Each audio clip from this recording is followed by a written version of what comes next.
Can everyone hear me okay? Yes, I can hear you. Awesome. Okay, hello. Welcome, everyone. My name is Kaylee Felch. I am with Wildfire Adapted Partnership. This has been an event that we've been doing for several years now. So thank you so much for coming out.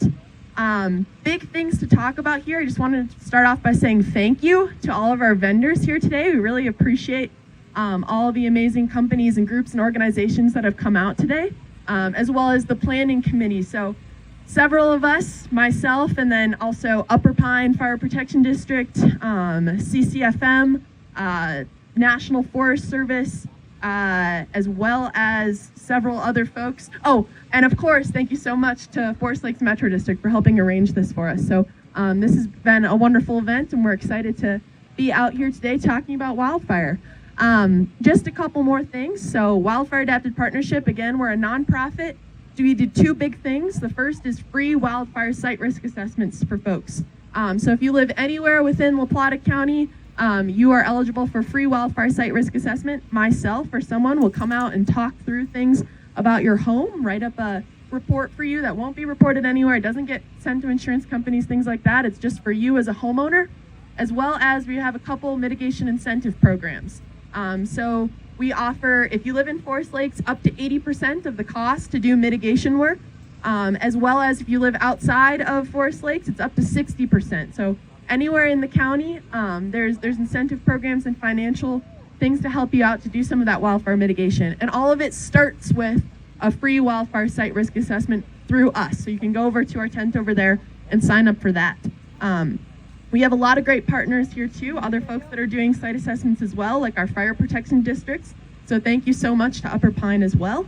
And then also the other thing that we do is we offer a chipper rebate. So that's a program that was gone last year due to some funding issues, and it's back this year with some generous funding from LPEA. So how that works is if you're gonna already rent a chipper, just keep your receipts and things like that, and you can submit them to us for 50% up to $250 as an individual to help you out with mitigation and some of those other financial incentives. So thank you so much again for being here. Feel free to come talk to us, Wildfire Adapted Partnership, at our tents, and be sure to check out all the other amazing vendors and partners. So thank you so much. I am now handing it off to Commissioner Matt Salka.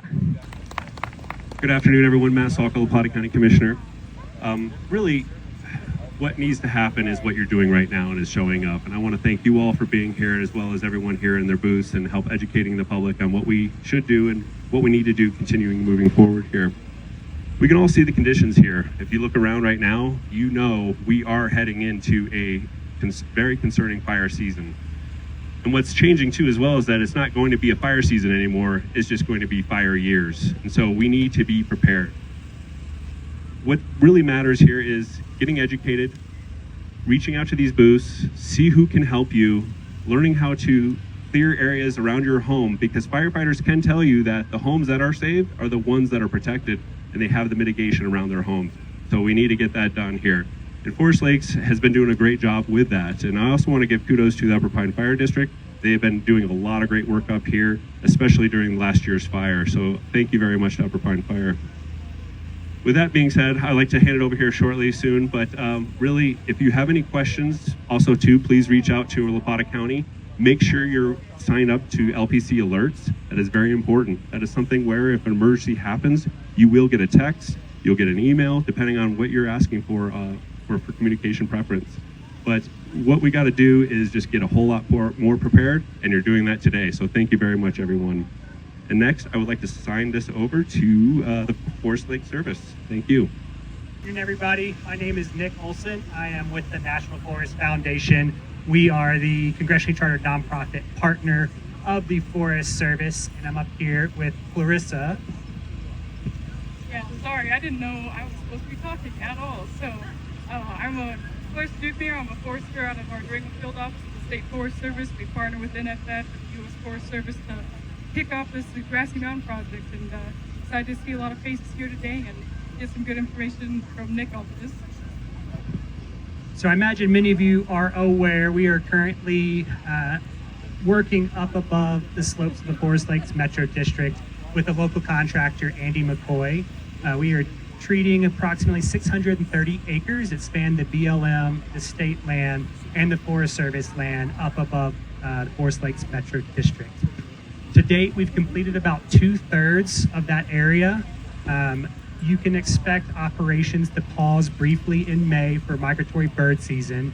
Andy's actively working on the western slope of the forest on the BLM area. There's a 2-month seasonal migratory bird closure on the BLM from May 15th to July 15th. There will be some ongoing hauling during that time, but the in-woods operations will likely pause, though there is a chance that Andy will move over to the state section and continue working in the woods on the eastern half of the state section during that time. The other piece worth mentioning is once we complete the U.S. Forest Service section, so the easternmost part of the project area, got a map here. It'll be over at the U.S. Forest Service later if you want to come take a look at that in detail. But for the Forest Service section, we will be decking up all of that wood, and it will be made available to the community as firewood. You'll need to pick up your typical U.S. Forest Service wood permit to come and cut that. We're expecting somewhere between 600 and 800 cords of wood up there in log form. We'll put some messages out via your Facebook page, potentially some posters over at the mailbox, and so on, to make sure we get the word out when that wood is available to the community. But I think most of all, we just want to express our gratitude to all of you. I know this type of work can be disruptive while it's going on, but we appreciate the support that you all have brought as a community, both to the organizations working on this that include the State Forest Service, National Forest Foundation, U.S. Forest Service, BLM, State Land Board, and the Forest Lakes Metro District. It really takes a team to get this done, so thank you for your support. And if you have any other follow-up questions, we'll look forward to chatting with you at the Forest Service tent after these talks. Couple points here I want to go over real quick. Just want to let you know that we're continuing to burn all the slash back there by the escape route of East Pine Tree. We did a bunch of fuels reduction back in there from the escape route this way towards the residence. And we felt that was very, very great work in the event of like the fire last year, the Blue Ridge fire. We almost could have employed that good fuels work back there in the event it would continue to come towards a subdivision. The intent there is to reduce fire behavior before it slams the subdivision. So that's very, very strong work. We sure appreciate Forest Lakes Metro District for supporting us on that. That is a 100% grant funded project. So no cost to us. I live here too. So really appreciate that. We are going to donate a slip-on. It's called a slip-on. We're going to donate that to Forest Lakes very soon here, which they will be able to extinguish small fires with that little slip-on unit, which comes with about a 200 or 300 gallon tank, some hose. So in the event they come up on something real small, maybe they can get a quick knockdown on that. We're also going to assist the FLMD employees with some training as well, so they're aware if something small starts, what can they do immediately before the page goes out, before we get there. So we're going to help spin those guys up a little bit. And just to let you know that, Upper Pine Fire, myself, I do wildfire risk assessments for everybody in our district. My table's right up here with some information and my business card. So if you do need a risk assessment, get you on the list, and I'll call you. We'll make an appointment, date, time, come out and take a look at your property and see where you're at on that. I know that Wildfire Adapted Partnerships also does that as well. Kaylee with Wildfire Adapted, her tent's right over here. She does risk assessments as well. So take advantage of those opportunities. And lastly, our seasonal wildfire crew is up and available. They've been working back here, kind of cleaning up back here by the escape route, doing a lot of burning and a little more fuels reduction.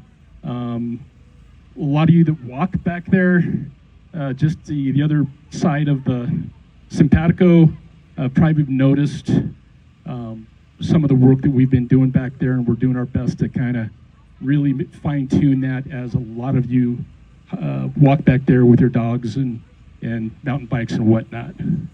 That's all I've got. Going to turn it over to La Plata County OEM. Best for last. Hey, if you received an LPC alert at about noon, raise your hand. Let me see those hands. If you did not, then you probably are not enrolled in the system, and see us at the Wildfire Resource Center booth for how to get signed up for those alerts. Those are the alerts that we send out our evacuation orders on. So real important to be enrolled in that. And then we've also got a similar event next weekend. If you don't get enough here at this event, that'll be at the fairgrounds on the 12th in La Plata County. The 9th. Same stuff. What's that? 9th. I'm sorry. May 9th. Saturday, May 9th. Anyway, thanks for coming out. If you have any questions for us about anything county emergency management, come check us out. We have some information on preparing your go kit. How many people have a go bag or a go box or something in your coat closet ready to grab and go? Takes a little bit of practice. Make yourself a checklist of where all your people, pets, pills, papers, and personal items are in your house. How quickly can you get out of your house? Fun game to play tonight. Time yourself. How long does it take for you to get all those things loaded in the car? Don't forget the dog, don't forget the cat, and some cat food or dog food, and some water, and out you go. So how long does it take you? If you can't get out of your house in 15 to 20 minutes, make your checklist and practice a little bit. And hey, that's all I got from La Plata County Emergency Management. Thanks for being here. And round us out here, we've got some workshops coming up that start at 2. So we've got some workshops coming up. There's going to be one on home hardening. The first one, I believe, is defensible space, then home hardening, and then there will be a chainsaw demo. So we'll be out here until 4 p.m. running a couple workshops for you guys. So make sure that you check out the vendors and some of our partners around here, ask questions about projects, do some of those preparedness things, sign up for site assessments with some of those folks that were mentioned earlier, and then feel free to join in for any of those workshops. So all of the booths know when the workshops are as well, but again, they start at 2, and the first one's going to be about defensible space. So thank you so much, everyone, for being here.